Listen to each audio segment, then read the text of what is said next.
Episode of the Pu'u Muay Thai Podcast is brought to you by pmtlifestyle.com. Authentic Muay Thai lifestyle by Pu'u. Definitely go check out the website at pmtlifestyle.com for some awesome lifestyle merchandise. That's for those of you out there either involved in Muay Thai, looking at getting involved in Muay Thai, and embrace a healthier lifestyle to live the life of Nak Muay. Go check it out.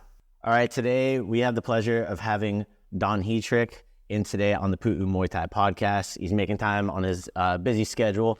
He is the founder of Heatrick Muay Thai Performance from Bury St Edmunds in Suffolk, UK. Don, welcome to the show. Thanks for having me on. Real pleasure. And interested to see what we're going to chat about today. Yes. So, me and you were talking a little bit before about your background, and I expressed, and just everybody that's listening and watching, I've been following you since 2011, 2010, I think, somewhere around there. But yeah, tell our viewers and our listeners a little bit more about who you are, who's Don Heatrick, and what does Don Heatrick do? Yeah, well, now who I am and what I do is it's anything Muay Thai performance related. So I'm interested in Muay Thai technical and tactical skill. That's kind of where everything's initially started, if you like. But it's about how we can improve the human performance side of things as well. So I'm interested in the athletic side of it, and actually the mindset side of it too. And the athletic part of it, there's the physical training, but there's also the nutrition side, anything that kind of goes into making you be able to perform at your best. Anything that helps you become a better fighter, I'm just interested in that. And I want to learn how to put that stuff together, because there's so many different avenues on that stuff. And it's easy to disappear down rabbit holes. And I enjoy going down those rabbit holes and getting really interested. But then it's always like, okay, how can we kind of pull this back into a practical kind of cohesive whole that exploits the relevant areas of everything and doesn't just end up being overly focused on something that really doesn't make much of a difference, or doesn't make much of a difference now. It's when do I use this? When is it appropriate? When is it not? And that's really what I'm all about. And I love researching and learning about that stuff. It's kind of that's the selfish part of what I love to do. I just love learning that stuff and seeing how we can practically apply it. But then what I've really enjoyed doing as well is then kind of using my background, if you like. I was originally a mechanical design engineer who was a parallel athlete, if you like, and a Muay Thai fighter. And then ultimately, after sort of 18 years of doing an engineering career in parallel, I decided, you know what? My real passion is applying everything I've learned, including from engineering, being sort of structured approaches and all that kind of stuff, and planning things, and applying that to Muay Thai performance. And I just decided that, I was going to volunteer for redundancies. I was going to take that redundancy money, go and get formal qualifications in any gaps that I had, and then try and make a go of really taking what I was really passionate about and turn it into something I could do full time. And if it didn't make any money, I just needed to be able to run the household as long as there was that threshold. I didn't really care if it makes any money. I just wanted to do what I wanted to do each day. And I'm really blessed that I've stuck at that. And it's working. It's keeping the roof over my head and the family too. Great. But really, it's every day I'm doing what I love to do, and it's much less what I don't want to do, and more importantly, not being involved with people I don't want to be involved with. I get to pick and choose who I work with, people that are kind of that I feel have got like the core values that match what I'm into as well. I focus on those people. And do you know what? As soon as you can kind of do that, if you have that opportunity, just everything that you do is just so much better. So 100%. Yeah, that's what I do. And I went from leaving, say, my full-time engineering career, setting up a full-time gym with a business partner to finding that we both had different ideas about how that wanted to work. So I just decided I was going to back away from that. And rather than focus on face-to-face fighters, that in reality, there isn't so many in my area, Bury St Edmunds, Suffolk in the UK. But online, there was a lot more people that were really passionate about it, like I was as well. And I decided, right, I was getting approached from people around the world online for sort of more help. And I just thought, okay, let's see if I can do it this way then. And that transformed things for me. I really got to work with the people I wanted to work with then. And that's kind of where I am now. Yeah. And I can see that, and very relatable as well. You know, I was talking to one of my mentors. I'm like, man, like the people that are local sometimes are the people that listen the least. And I was like, why is that? And he's like, hey, you know, for me, I'm not like super religious, but he's like, hey, Jesus had to leave Nazareth, right?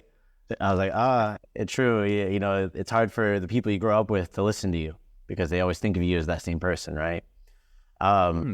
So it just something that like was brought to my attention. I'm like, I never thought about that. So it seems like the miracle of the internet has brought a lot of those ideal people to what you do and bringing awareness to what you do. Like I said, I found out about you on a Muay Thai blog, My Muay Thai, way back in the day.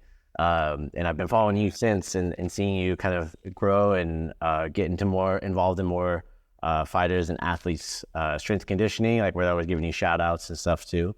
And of course, been following your channel and the stuff that you've been giving out. So thanks for what you do. And I'm glad that you're able to get to a point to only work with your ideal clients, it sounds like. So from like a business standpoint, that's a big win right there.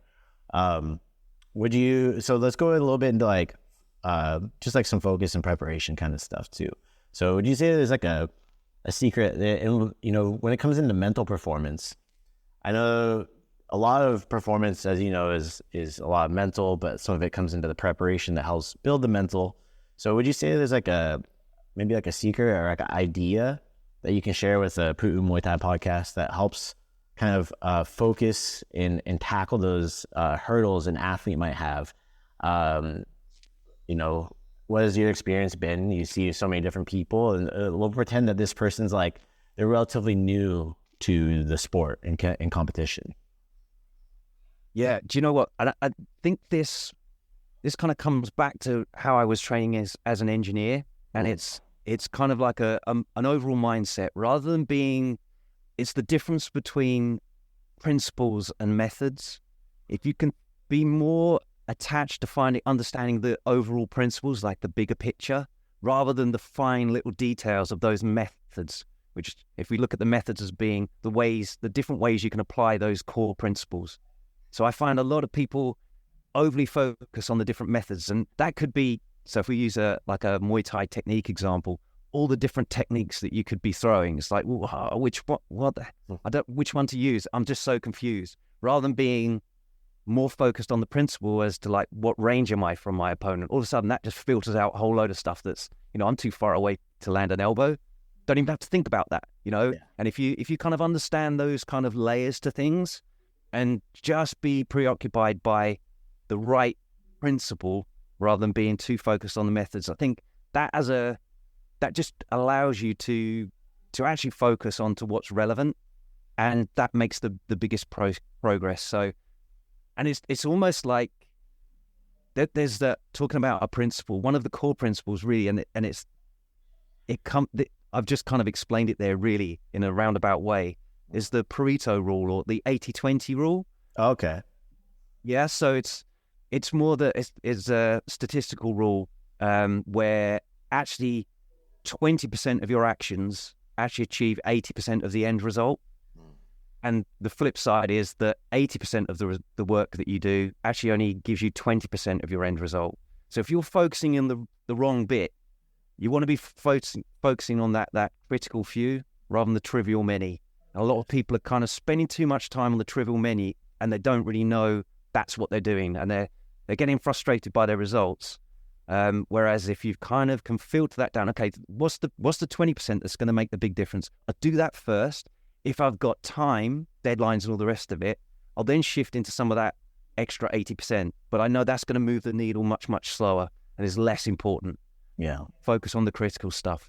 Those are great. You hit a lot of principles there, I think, that reflect in other areas of life too, which a lot of people can like take that. And you see a lot of people that go from like martial arts, they go into like owning a gym, they own a business, they run personal training, or like a restaurant, all these different things, or strength conditioning programs, or whatever it is that they do take. It's those principles, and it's usually that it's like that core recipe for success, I think, that some people really grasp, and some people, like you said, they get lost on like the many different things, right? They get distracted and stuff too. So yeah. I can definitely relate. So like when you say this, I know this. I know this one. What was that called again?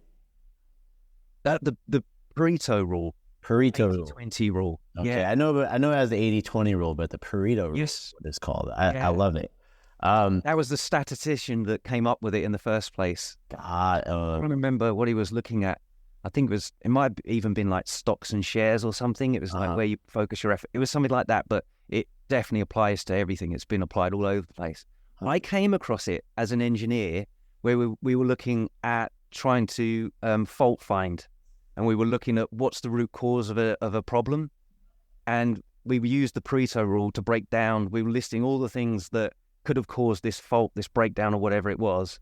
And it was always 20% were the bits you should focus your effort on. The rest of them were kind of, forget about it, get round to those, nail the key ones. And it was just one of those things that it does apply to everything. Say we've applied it in engineering in problem solving there, but and it originally came up with, markets and stocks and shares and stuff like that. But makes sense. Yeah, it's one of those key rules. Yeah, it's great. Kind of going into that too, for like you personally, you probably juggle a lot too. You're a family man, your business, online, you get people different time zones. So what would you say is like one of your daily habits that you have that you believe like contributed to the success of your business and like for what you're doing? I think it's really blurring together what I've already mentioned. So understanding the principles rather than getting lost in the woods there. And it's knowing what the priority at 20% is, and being able to then prioritize what you're doing. But then it's also then being able to focus properly and not be too distracted, and just decide I'm allowing this time in my day. I'll block some work out for like whatever my key long-term projects are that will always get put off, and other louder noises will come in and vie for my attention and push those things out. And then also allowing time to then catch up with some of that day-to-day noise, which could be people, say, reaching out with questions, for example, either on my programs or social media, the comments and stuff, someone's asking something. But it's not being like, I just spent the whole day just answering people's comments, and it's not really the best use of my time when I've got this project that's going to change how people can train. If I put that together and get that out and stop getting that put off. So it is knowing what the priorities really are, and then I feel blocking out the time to say, I'm going to be strict. And for this next hour and a half, 2 hours, I'm literally blinkered. The phone is, I'm not any alarms, notifications, phone is off. Only kind of my emergency contacts can phone me. Yeah. I'm asking my family to leave me alone as much as possible as well. And I'm going to be tunneled on this and really get into, flow state, another sort. Exactly, yeah. So if you understand what that is, you can't have distractions. You've got to allow yourself to sink into that channel and just get in there, and then you'll just find your productivity just multiplies as well as your actual performance. So it's setting yourself up to be able to achieve that. Yeah, and that's really having like clearly defined actionable items too. Like we figure out what that 20% is, right? And being able to tunnel in on that, and like you said, get in that flow state. Very relatable, because that's something I've been really focusing on myself with like my daily activities. Easy to do when you're like fighting, because it's like, hey, you're in the gym, you're training, you have your coach on you, but it's the outside stuff too. So kind of learning to practice that self-discipline and really be honed in on it, I think is something a lot more people could benefit from too, just from a day-to-day standpoint as well. Kind of with that too, obviously, like, I didn't always do this. You probably didn't. I don't know. Maybe you always did. Maybe you came out like this. No, you learn the hard way, don't you? You learn what doesn't work. I'm doing less of that.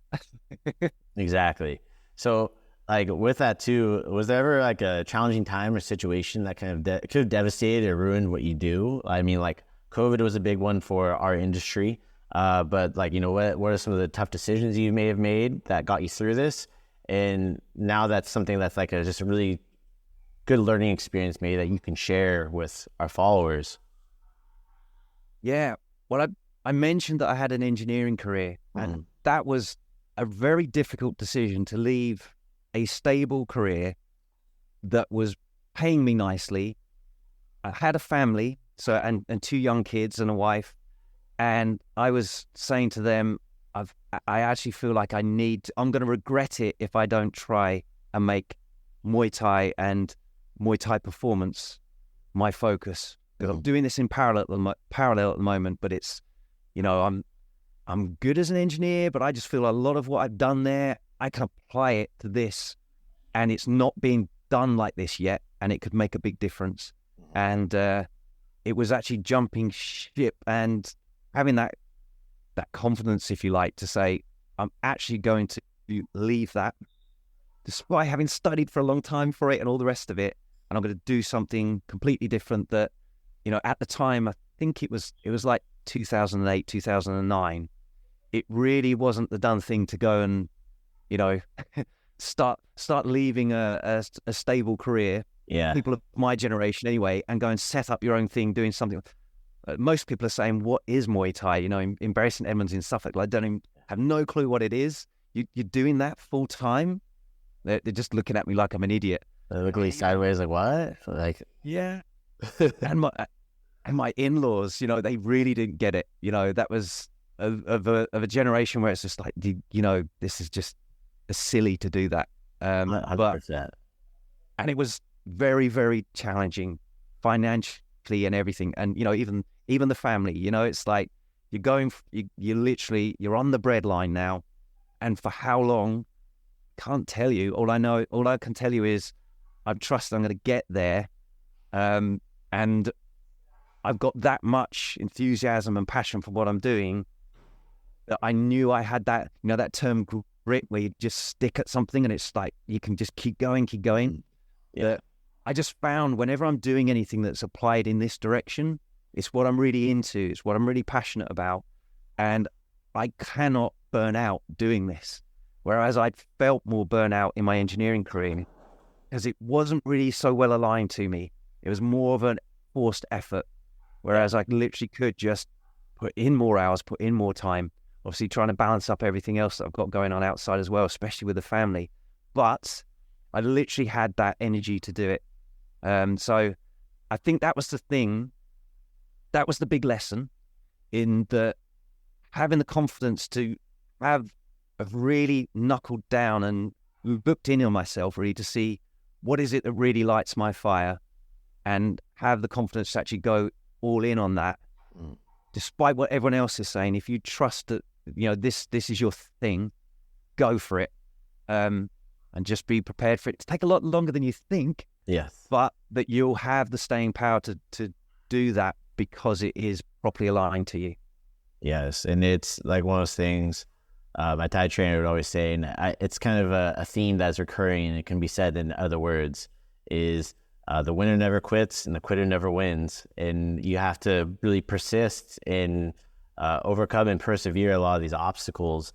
And having a family that's very respectable as like a business person, hearing that you made that decision, like a lot of people, that's the reason they don't go into something, that there's like the passion. And it really is like a hurdle a lot of people overcome.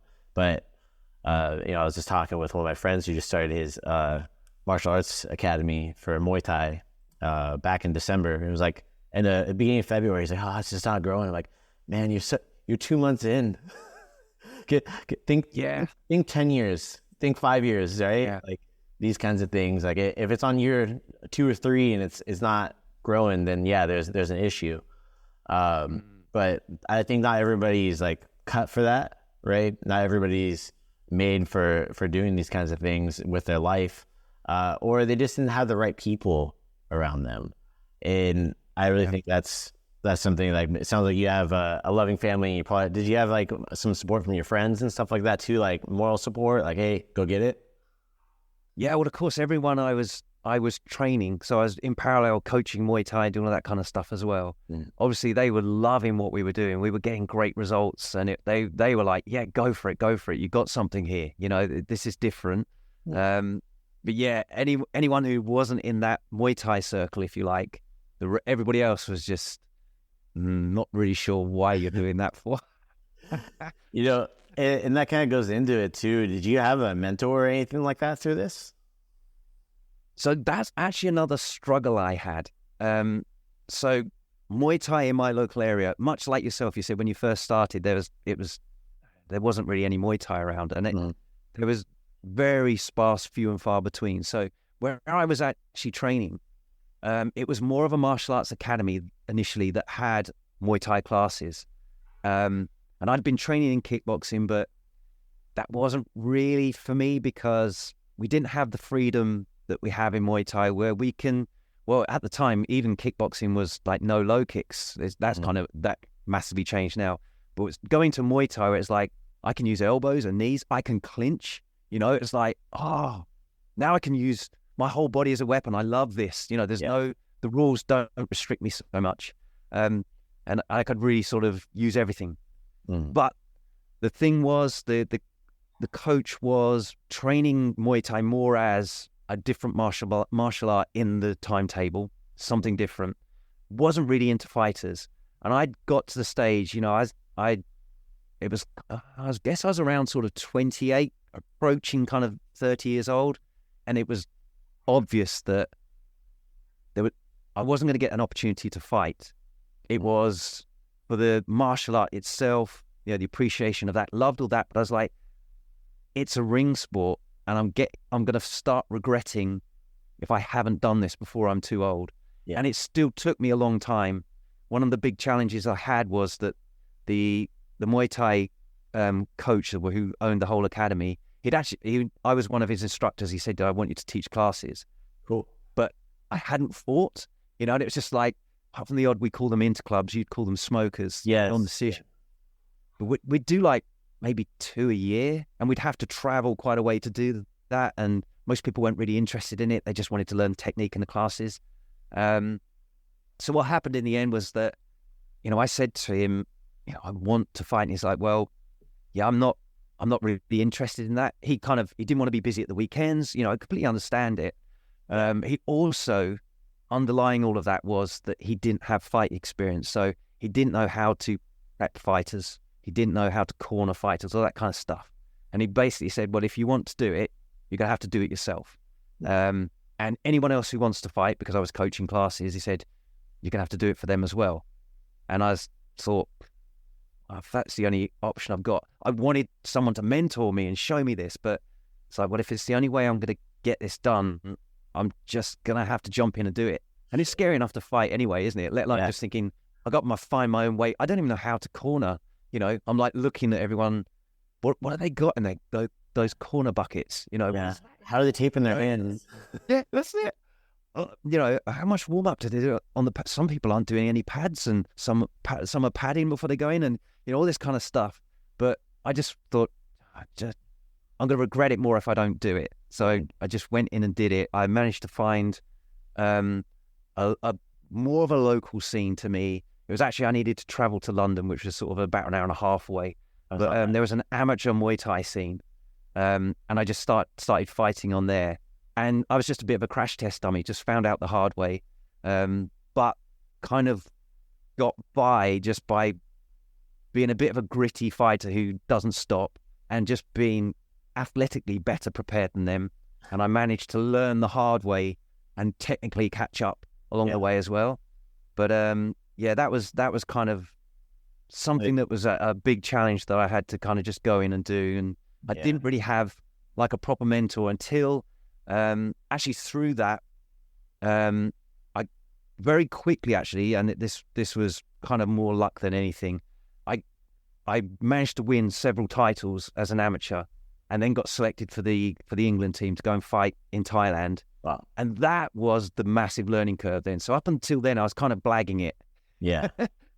But when I went out there, I was a bit of an exception to the rule in that I didn't have a coach. So what the England team said was you could pick anyone from the coaching squad that's gone out there to actually be your corner and look after you while you're out there. And I was like, yes. So I have somebody. Yeah, I have someone who's going to help me. And that was the real turning point for me, because the local gym that I was going to in London, who were hosting all these amateur events, was the KO gym in Tottenham. And one of the guys there, Vinny Decon, he'd kind of been giving, he saw that I didn't really know what I was doing, but he obviously saw something in me, and he was just giving me little bits of advice every now and then. So when he was out there, I was like, Vinny's the guy I want looking after me. And I managed to fight, I had 3 fights in that tournament. So I won the first 2, lost the third one to a split decision. But what it meant was I got 3 days in a row of proper corner prep with Vinny Decon, show me how to do it, how to match it to the fighter, because he was tailoring it to me and all the rest of it. And my learning curve, other than just fighting and something like that, was all of a sudden I knew how to do all that stuff. And I think emotionally as well, it just ended up being something that I came back from that completely different, and I wanted to do something completely different with my training and everyone else's training now, because I had that real flavour for it.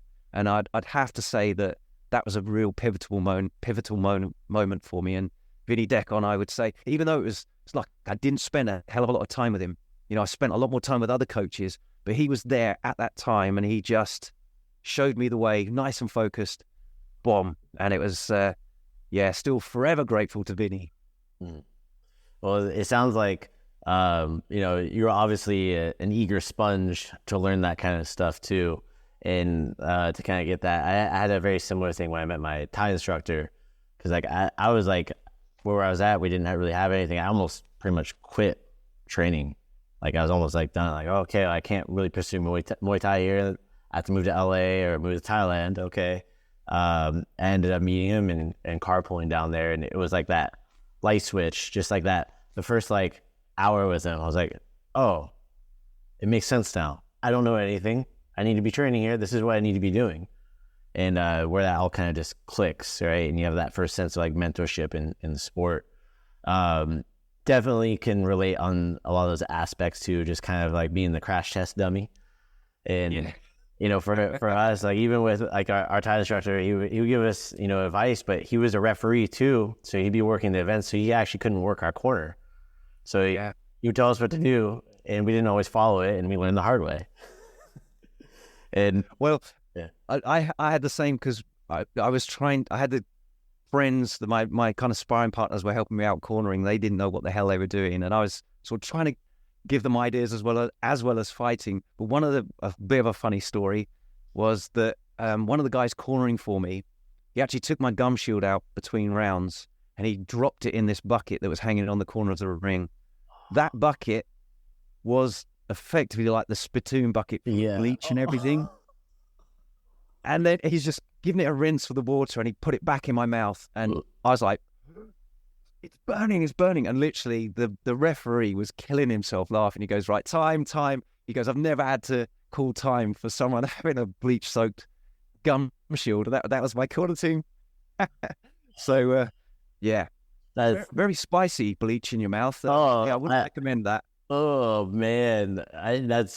I can't imagine that happening. It's like right when you said that it was in the bucket, I knew right away what that was. Yeah. Oh man. I've had my share of stories. I mean, I've had to loan a Thai cup at one of the stadiums before, and it was like, that was sketchy. But having a spit bucket mouthpiece, that's a new one, Don. Only happened once. Once is all you need, and I think that'll probably never happen with anybody you ever work with, ever. But people, they don't understand. It's like, hey, like you just didn't know. People were trying to figure it out. Like it was a newer sport for your area and stuff like that too. Kind of with that too, going to where you're at now, if you could have like a magic reset button that takes you back to the beginning of your journey, and you could implement something sooner, like a system or a method, what would that be? You think? I think it would be to understand myself that it doesn't have to be perfect. Because I think I probably, it's kind of back to that principle, the 80-20 rule again. I figured sometimes it kind of is the root of a lot of stuff. Sometimes I guess coming from the engineering background, you kind of tend to be a bit of a perfectionist, and it's like, it's got to be right or it's wrong, and if it's a bit more sort of binary mathematical, it's like the answer is right or wrong. Reality is there's a lot more grayscale and nuance, and agonizing over something feeling like to you it's perfect means I've spent way too long focusing on the 80% that are hardly moving the dial. And actually, I could have called it quits at what I would call an 8 out of 10. Most people would probably say that's a 10 out of 10, but I'm being too fussy about it. And that would be, I could move on to something else and make a bigger impact. And I think for a long time, and I think that was just personality traits, that I would be agonizing about getting it what I felt was perfect before I'd hit the go button. Yeah. And actually, if it's 8 out of 10, it's good to go. Let that happen. And if I understood that earlier, I think I could have made a lot more progress. It's good to be a perfectionist. I'm not, because I definitely had people that were way too far the other way. Yeah. I remember an engineer that we his name was, I won't say his first name. His surname was Boyle, and his nickname was Near Enough Boyle. So it was like, yeah, it's near enough. Yeah. And he was like, no, that's about 4 out of 10. It's not good enough to go, but he's like, hey, near enough. Oh, Lord. Yeah. So definitely don't be that. But especially if you've got more that sort of perfectionist tendencies, then understand that once you kind of, for you, probably 8 out of 10 is good to go, hit the button on it, do it, move on to the next bit, or look for the next priority that's going to make a bigger dent in what you're trying to achieve than what you're currently working on, because let it go. You're going to agonize over that last 5%. It's going to double, triple the amount of time it takes you to actually achieve anything. No one's else ever going to know, never going to matter to anybody. It won't make any difference to your results. Yeah, and I think it goes back to like earlier in our conversation too, where you're talking about like, if you had listened to everybody that was like the naysayer for you pursuing this stuff too, it's a similar thing. Like, okay, I need to make sure I have everything ready so that way I can do this, right? But some people fail to take that action to get out of that too. Yeah. The crabs in the pot syndrome. It's like, if you didn't take action, you're going to get pulled back in. And exactly. Yeah, I mean, if I didn't decide I was just going to fight anyway because it wasn't perfect, I didn't have a coach, sometimes you just got to go and find out along the way, and you'll get more accurate with what you're doing as you go, and just trust that's going to happen. Mm. Well, kind of going into that too, like for like, let's say like a Muay Thai team, what do you think something that teams today, like, you talk to a lot of different people, right? And they're probably part of teams. I don't know if you consult with the coaches or not, but what do you think is something that a coach could do for their team that they could like apply, and that's something that would compound into bigger wins for their team when it comes into what you do? Like, what's some, like, there has to be some common, like, I'll call them red flags, like the indicators of like, hey, we need to like adjust that or fix that in regards to like your Muay Thai training routine or your conditioning or your nutrition or your mindset. Yeah. So if I just talk about, rather than being sort of specific, talking about specific sort of perhaps training to begin with, I look at the team aspect. Something out as a general principle that kind of jumped out at me that like I look for this is that in any team, you've got people that have a level of ability from low to high and an attitude that you'd class from low to high. And if you kind of plonk them in a matrix where you've got, high performing, if you like, bad attitude people versus low performing, good attitude people on the opposite end of the spectrum, you actually, if you've got high performing people in your team with a bad attitude, regardless of how important you think they are, because they're doing really well, they're bringing your whole team down.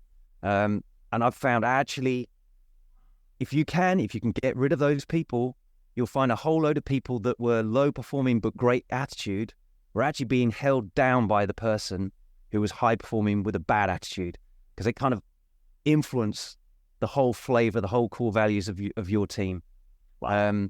That was something that jumped out at me, and it's something I've learned, that regardless of how successful someone is, and you think they're valuable to me, if they're poison, they're a cancer to your team, it just brings everyone down. And honestly, cut them out.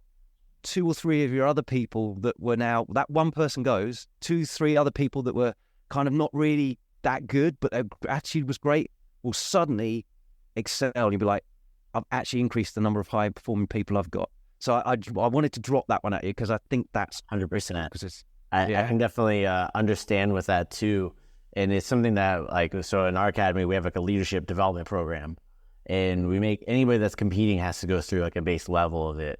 And it goes into this too. I'm like, hey, like somebody who has a good attitude and somebody who has like a bad personality is just abrasive. The thing is, some of those people can't be changed, right? Especially as they become like an adult, maybe if it's addressed when they're children. But the skill can always be taught, right? You can always develop the skill. It may not have like the quote unquote natural talent of this person, but they're going to have the mindset that allows them to have that growth mindset. Have you ever read Mindset by Carol Dweck? Oh, yes. Yeah, it's a great one about that growth mindset. And those people that have that shitty attitude, like you're mentioning, it really it drags everybody else down. It makes them limit their own growth, like you were saying. There was a book. Have you ever heard of, it's a book that I recommend to people when they're talking about teams. It's called The Ideal Team Player by Patrick Lencioni.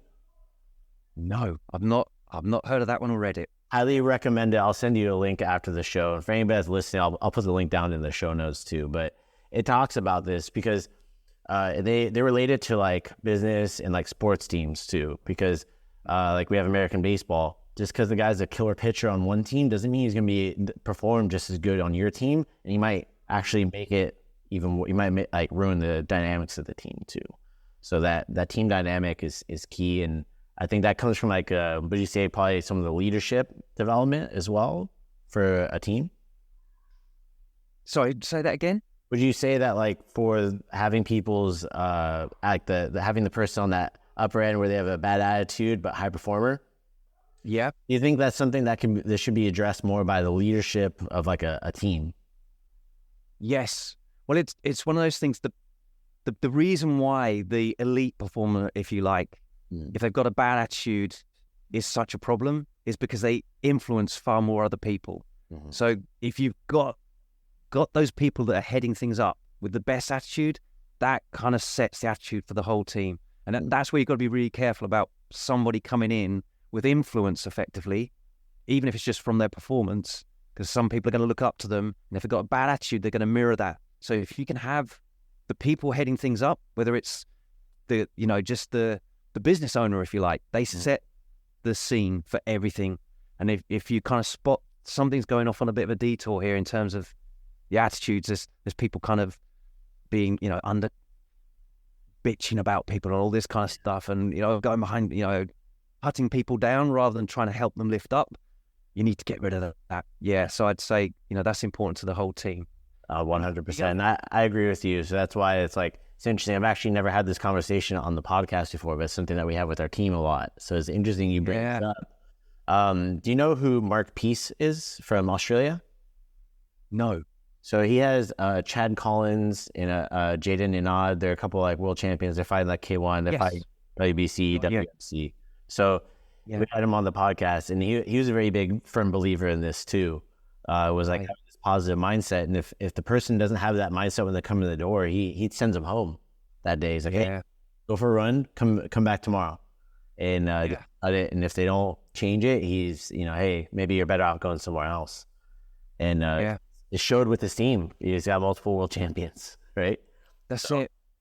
It just influences everything. And I think that thing as well with you kind of seeing people potentially that you would judge as being a natural talent or, a bit of a prodigy. You think, oh, they're really important. It's really understanding there are natural attributes that someone may or may not have that make them, more of a canvas that's going to work in this particular setup.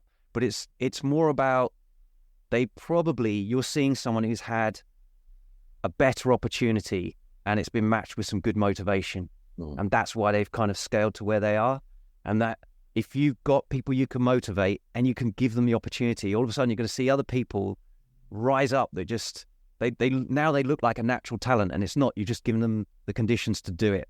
And everyone's got a sliding scale on that, and it's why I love Muay Thai, actually, because regardless of your physical attributes, it is one of those sports that you can fight in a way that matches your attributes better. So it's as long as you're not trying to do something that doesn't fit you, then that's the other thing I really like people to understand, is that, you know, your job as a fighter is to find the way that suits you the best. And actually, the more unique you can be, the more of a problem you are for everybody else. Because if they've seen you before, someone like you before, they know how to deal with that.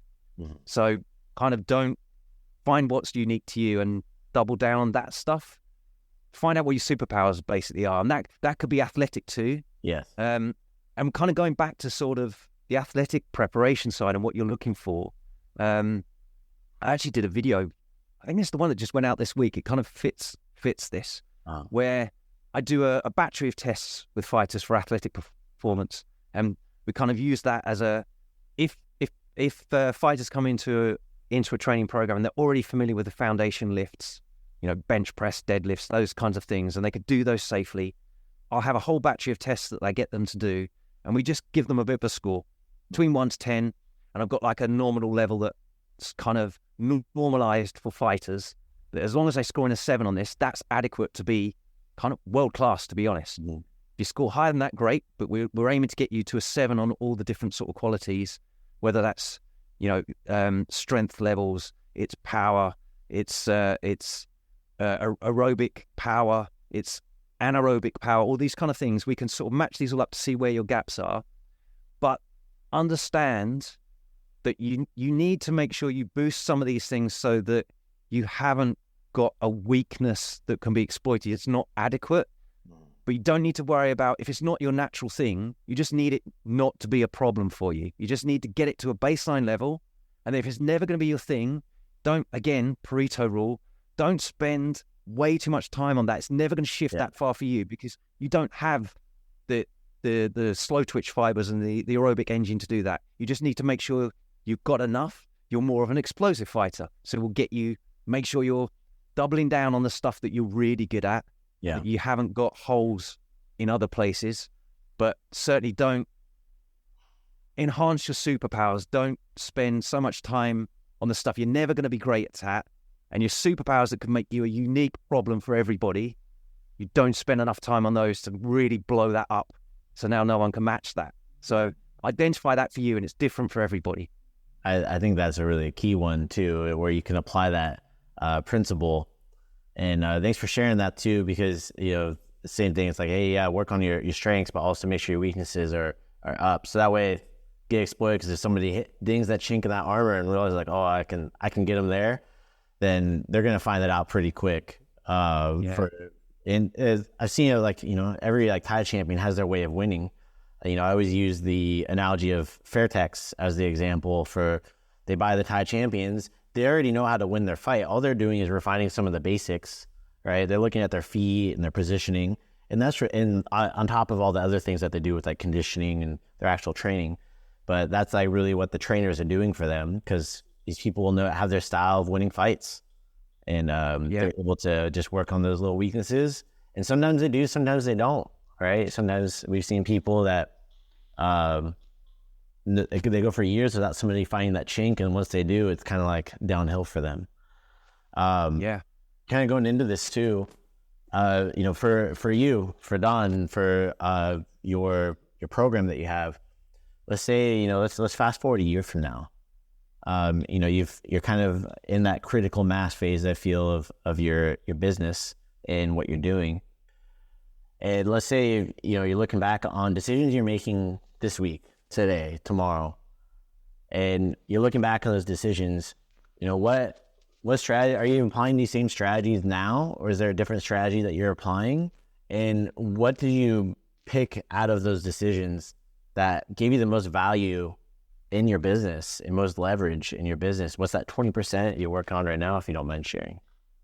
Yeah, well, for me, it's making sure that It's communicating the principles to everybody so that they then can, rather than being so preoccupied with the fine detail, they kind of understand what's to do next. And it's providing that clarity with what I'm doing. So the more I can do that, rather than just being, all of this detail about what to do today, it's like also why we're doing that. And then it will also help you to understand when to detour away from what looks like you should be doing, and actually this is more appropriate. So it's producing, I guess, a scalable system that allows me to kind of coach in a way to give people the personalized answers more, rather than just almost a template that's going out to everybody. That's not the way I like to work at all. Yeah. So there is that kind of, that it's true that especially early on, any training program should make sure you followed certain steps. And I like people to make sure they've earned the right to use different training methods. So they need to work through the steps to make sure their body's prepared for it, that they've got that foundation there. But then once you've done that, it's kind of, you earn the right to now pick and choose and jump and personalize. Yeah. And the more I can do that part of it too, and the better job I can do of that in a more of an automated way that doesn't necessarily need my input all the time, I can help more people get to those answers. So I'm actually working on a lot of new ways in my portal now to give people instantaneous results from feedback from results that they put in, tell them what to do to personalize what they're doing more. That's great. And I think the more I can do that, the better, because otherwise there's on the bottleneck, everyone's got a question and it's kind of so nuanced. You're like, yeah, but I need to know this, this, and this before I can give you an answer that actually means anything. The more I can kind of set that up, that they've answered the questions, I've thought about it. It's that you do a lot of things as a coach, don't you? People say things, ask you questions, and you go, this is what I'd suggest. Let's go with this. Mm. And there's a lot of information that you use to come up with that answer, and it's different. It's a different answer depending on what they've said. But the more I've kind of thought about what are the key questions I'd need to ask to get to their answer as quickly as possible, and make sure I'm filtering down for that all the time. Again, it's that Pareto rule, isn't it? Mm. What's the 20% I need to ask them that's going to make the big difference? And then ask those questions, get them going at the 20% for them that's going to move them forwards the most. That's so great. For me, that's kind of, in the future, I'd love to have that streamlined even more. It's a forever process, isn't it? Yeah. There's always, you go down to the 20% that's making the best impact for people. Once you're kind of like, you have eliminated all the trivial many from that, I can now 80-20, the 20% I'm working on, 20% of that is now most crucial. And I'm constantly kind of filtering for that. So yeah, just keep that process going and try and streamline things better and better as you go. Yeah, so that's great. You have the Pareto rule, your principles. Is there a third strategy that like you would recommend to somebody who's kind of going through this in their journey? Well, we mentioned flow state, and I think that's another. It's massive. It's massive. Right? Yeah, and it's understanding that the one of the biggest kind of flow triggers, if you like, is the challenge skill balance, and it's knowing that to actually get to your ultimate performance, your best performance you can do, that you need to exceed your current skill level by a bit, get uncomfortable, and get used to doing that. And that's going to accelerate your growth in whatever it is you're doing, but especially in fighting. And it's not playing it safe too often, realizing that you've actually got to push yourself to where you're kind of about 80% sure you can succeed. Yeah, and that's probably the sweet spot. If you're kind of like, if it's like, yeah, I think it's about a 90 to 100% here that I'll succeed. It's like you haven't set a target high enough. You need a bigger challenge. You're not going to grow much doing that. You're going to stagnate. Yeah. And the more you get used to doing that and getting used to being uncomfortable, there you're going to see the rocket growth. That's really where you want to take it. Definitely. I think I had that like with one of my first international fights, like where I didn't have a coach that was going with me. And I was going down, it was in Mexico City. And my coach who going to go, he's like, man, if you can like pull this off and feel good there, like imagine how good it's going to feel when you get back home and you have everybody.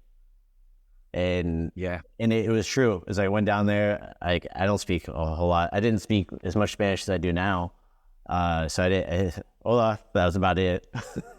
And it made it very, that growth that gives you. And with finding that flow state in those uncomfortable situations too, and being able to get in that state when you're uncomfortable. So you find it and then learn how to do it when you're uncomfortable. It just makes that, like, what you do so much easier. So I can definitely understand what you're getting at with that. So we had a Pareto principle, we got flow state, and then we also have your principles. So it sounds like you got a really good package and program on there too. So I think I saw you're rolling out. Were you rolling out a new program or a new thing on your portal? So I'm hoping summertime.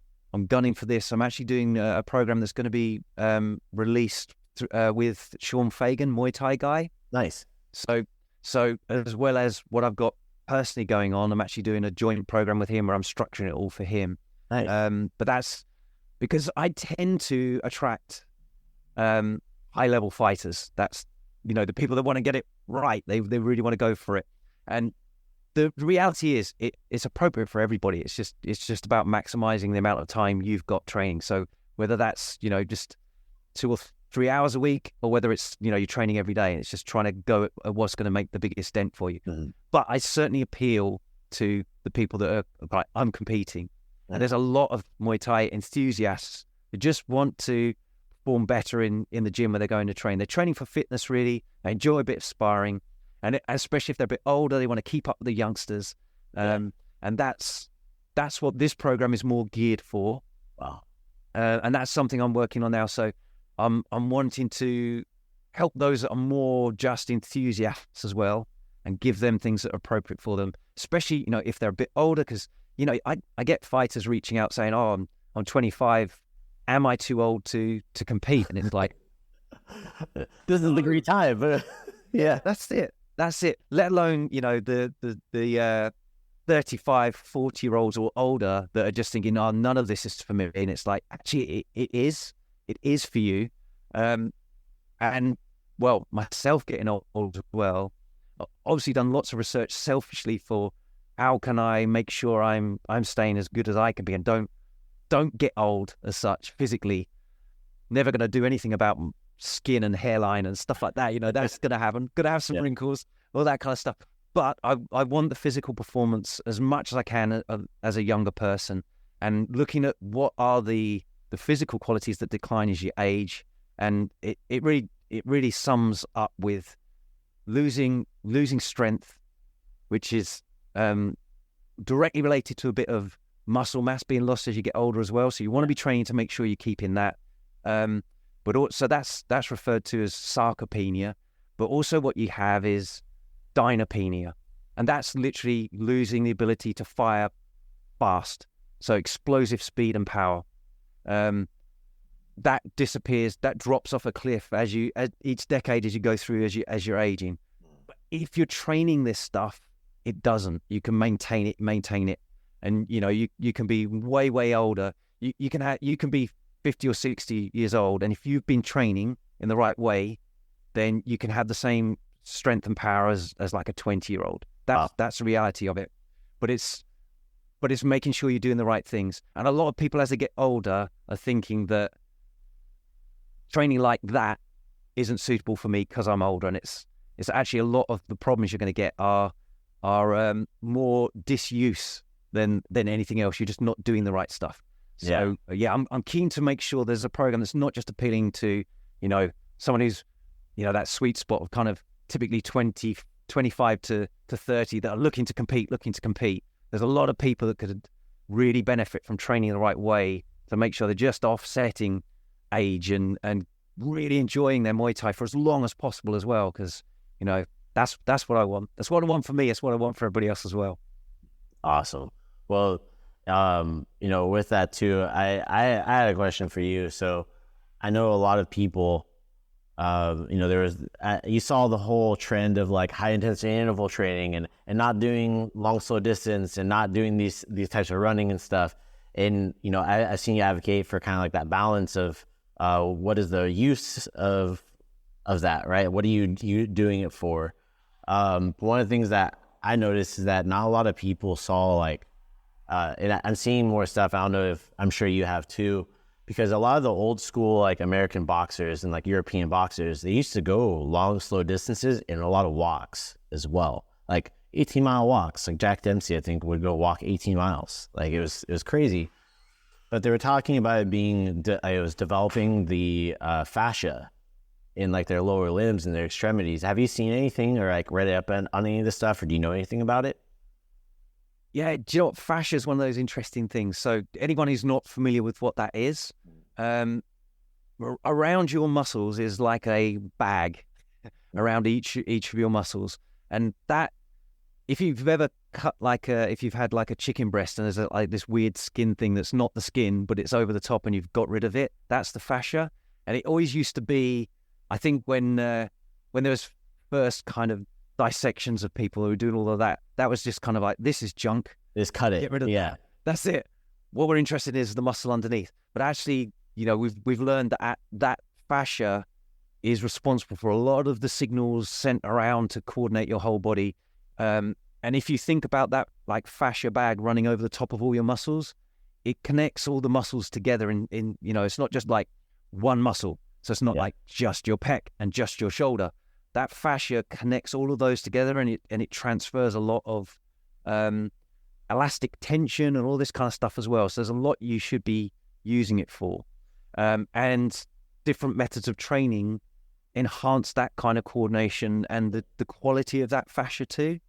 So yeah, things like, steady repetition. It's almost like, in engineering terms as well, we'd have like composite materials where you've got like a polymer, like a plastic, and it's reinforced with glass fibers or Kevlar fibers to make lightweight, strong components, that kind of stuff.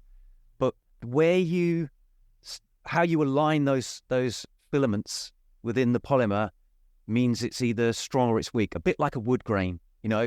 One way along the wood grain, you can't break it. The other way, it just snaps really easy. Yeah. So you need to make sure that these lines that run through are running in the way that suit the stresses you put on your body.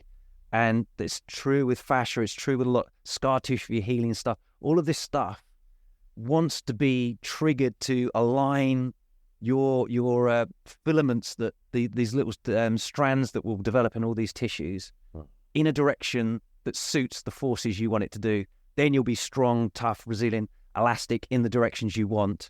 And if you kind of let that haphazardly happen, it's almost like a wood grain that's kind of just going everywhere, and it doesn't transfer energy that well and all this kind of stuff. So it's definitely part of it. Yeah. But you almost don't need to worry too much about that. And it's just train movements in the right way at the right time, and that stuff just sorts itself out. It's almost like the principles of the training sort out the method you need to use it. So you kind of don't need to get too bogged down in the real specific details. Just understand how it fits in the principles. Yeah, and that's kind of where I was getting with it too, is because a lot of people were getting away from like any kind of like rebound impact training with their feet. And you've been training, it's like jumping on the tire, doing these things and skipping rope. All those movements that we do like in training, you talked about building the elasticity and stuff, like intention. Yes, that's a lot of what we do in Muay Thai. And learning how to control that into a precise point, like on your shin, on your knuckle, on your elbow, on your knee.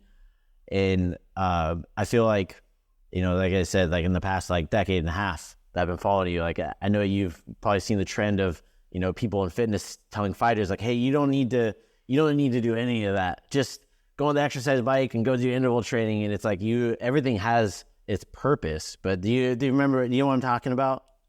Oh yeah. Yeah. And do you know what the truth is? I mean, it kind of sells, doesn't it, on social media, if you can kind of polarize and just say, just this, if you're doing this, it's wrong. Yeah. And the true answer really is everything has its place, 100%. But it needs to be used at the right time and for the right amount of time.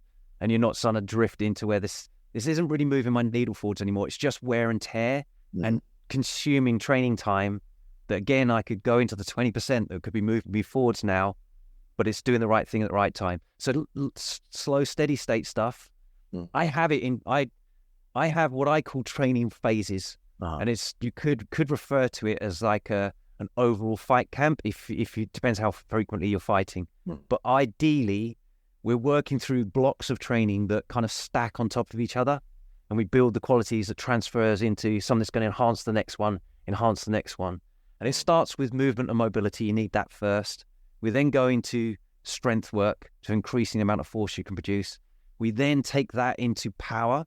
So applying the force you built up, the strength you've got, you now need to apply it quicker. And then ultimately you need to apply it as quickly as possibly and as quickly and as relentlessly as possible. So we're kind of converting through those stages.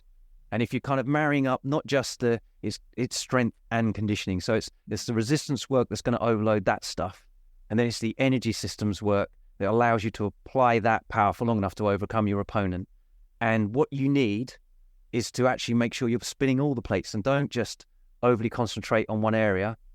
Get that one plate, whatever athletic quality that is, spinning fast enough so it won't wobble and fall off, and move on to the next bit that's going to catapult up further. And just make sure you're going back and revisiting some of this other stuff to make sure that plate's not wobbling again. So it might be, I need to go back to some steady state stuff so that I'm not losing that aerobic capacity. But if you're overly doing that, you never get the other more endurance-based, higher intensity work done. So it's seesawing between the two, and or 3 or 4 or whatever it is that you're kind of plugging in at the right stage.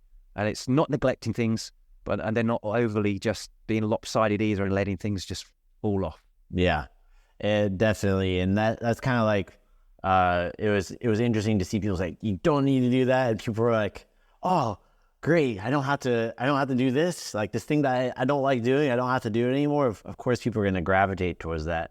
And that's where I've seen, like, where you're having these conversations, you're like, and you're very consistent, my friend, on your presentations and stuff too, because that's one of the reasons why I liked and I started following you, because I was like, hey, this guy really knows his stuff, right? Going into this too, we had a question from a follower, Jamie Morris Rowe. It says, I took a break from the heavy hitters program to work with a strength and conditioning coach to get better at lifts. After working with the coach, should I jump back to where I was, or should I start over on the program? And thank you for all your info. Yes. Yeah. So the answer to that, really, there's a lot of depends in here. There'd be a few more questions I'd need to ask. So if the limiting factor for that particular fighter was strength, that would affect where they would jump in these training blocks. So I've got blocks that focus primarily on strength, but what they also do is concurrently work on power and speed as well. But those other two qualities are in maintenance doses. Yeah. So I'd actually suggest, if you've just been doing a whole load of strength-based work, you're better off now, rather than doing a strength block of training and just jumping in at that, you've kind of been working on that. Going at a power block would kind of be the next logical step to convert some of that strength you've been working on into something that's going to explode a bit more. But it all depends, because some of the other qualities that we're working in there's kind of this earning your right to do them. So, for example, you mentioned like the springing and jumping and plyometric work. So the blocks also have a progressive intensification of those methods. So if you've been just doing strength lifts and you've not been doing any plyometric work, your body's kind of lost its ability to cope with so much of that. So if you were to jump in a power block where the plyometric work is scaled up a bit, because it expects you to be doing some of the plyometrics from the strength block with a little lower intensity, you could be setting yourself up for a problem in terms of like tendonitis or something like that. So I'd be like, look at the strength work, power work and the speed work a little bit independently. Generally jump into a power block, but if you feel like I've not been doing a lot of springing foot contacts on the floor, I probably might actually take the plyometric work from an earlier block and match that in. Just do a little swap, do a little customization for me to get that plate spinning again properly for me. And then I'll be going forwards again and not like, do you know what? Calves and Achilles are a bit messed up because I jumped into more intense methods that I didn't really need to do. Yeah. strength work I needed to push up a bit, but the other stuff just sort of mix and match. So that would kind of be my advice on that one. But a little bit more conversation, and it'd be like, yeah, just do this. For sure. Well, thanks, Jamie, for your question. I hope that answered it. For Don, how can people find you? How can they find your program? The easiest place is just to go to my website, heatrick.com. So my surname is spelled HEATRICK.com. Everything's kind of linked off of that. There's a massive kind of, I think it's getting on for 400 sort of articles, videos, and guides and stuff on there now. So there's quite a spectrum of information that you can dig into, and then also off of that you'll find all the programs too, and social media channels, all that kind of thing. Awesome. Well, I'll definitely make sure to put those down in the show notes for anybody that has tuned in. If you are listening on any of the podcast platforms, audio only, it will be down in the show notes, as well as if you're watching this on YouTube, make sure to smash that subscribe button. I'm going to have the link to Don Heatrick's channel. If you don't already follow him, go subscribe. Highly recommend it. I'll put those links down. I'll show you those as well a little bit later, Don. Thank you so much for coming on today. I appreciate it. No problem. And thank you for having me on. Lovely to chat to you. All right. That's going to be it for today. Thank you so much for tuning in today to the Pu'u Muay Thai Podcast. If you enjoy the content, go leave a review over on Apple Podcasts and on Spotify. Give us a rating. It means the world to us. Also, if you want to be a guest on the Pu'u Muay Thai Podcast, or if you just want to shout out to your friend, go check us out at podcast.pu'umuaythai.com. You can submit to be able to be a guest on the podcast. You can submit what you want to talk about. Also, if you want to just give a shout out, there's a button for that too. Sawadee Kop.